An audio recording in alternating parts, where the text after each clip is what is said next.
Hey everyone, Carolyn Pettit standing in for reviewer Leif Johnson to tell you all about Pacific Rim.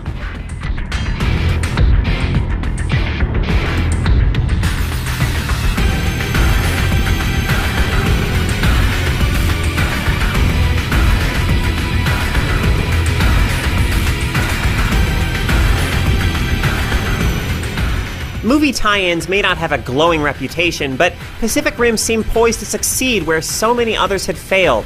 The film is all about massive robots clobbering monsters in the style of Voltron, and as such, the game had no need to bog itself down in convoluted plots. All it needed to do was get the clobbering right. Unfortunately, the gameplay always feels as though it's sitting on the rim of something better, although it's sometimes possible to catch a glimpse of what might have been in the multiplayer matches. Pacific Rim wisely avoids any attempt to follow the film's storyline to the letter, but an over-reliance on having you play as the same 3 Jaegers and 2 Kaiju sours the experience of playing through its 12 stages. Without explanation, the game pits you against other Jaegers instead of the monsters threatening human existence as we know it. And to make matters worse, each of the 5 combatants in the core release cling to patterns so predictable that it's not much of a challenge to score a gold ranking after just one failed attempt.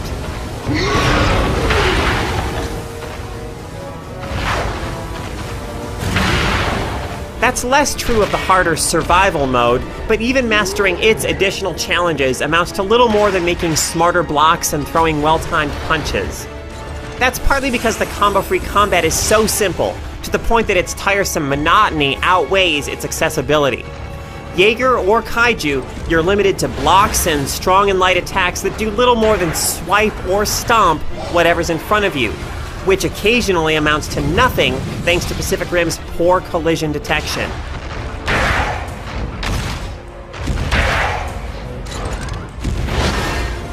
Power attacks for each fighter spice up the action, if almost to a fault. Let your energy meter build up all the way, and you can unleash a devastating attack that downs most of your Chrysler building-sized opponents within seconds.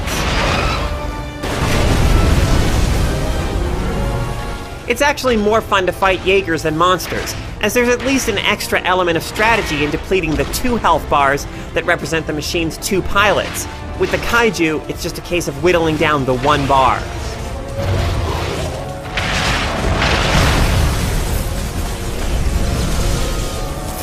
Even so, facing an opponent with 2 health bars certainly isn't enough to counter the drudgery the campaign presents. Although the multiplayer options for local or online play at least benefit from the challenge of fighting opponents whose attacks aren't as predictable as watching a clock. Fighting other players is also a good way to earn more experience to buy gear for your fighters, although doing so involves a long and tedious process that requires you to keep playing the game long after it ceases to be any fun. Instead, considering Pacific Rim's limited appeal and sparsely populated multiplayer arenas, you're probably better off spending your experience on one-use boosts and a handful of barely noticeable stat upgrades. On the bright side, Pacific Rim allows you to customize your preferred Jaeger or Kaiju using the parts you've earned from playing. On the downside, it keeps much of the cosmetic options, such as the ability to change colors, locked behind a roughly $2 downloadable add-on. And so it goes with the 3 extra Kaiju available for purchase as well, including the flying monster Itachi that you encounter early on in the lightweight campaign. Downloadable content isn't inherently bad, but Pacific Rim leans so heavily on it that the core game ends up feeling like an extended demo. That's a shame, since the concept behind Pacific Rim brims with untapped potential.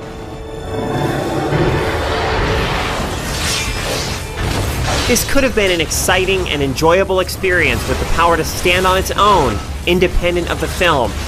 But as it is, its pleasures rust away long before it finally gets moving.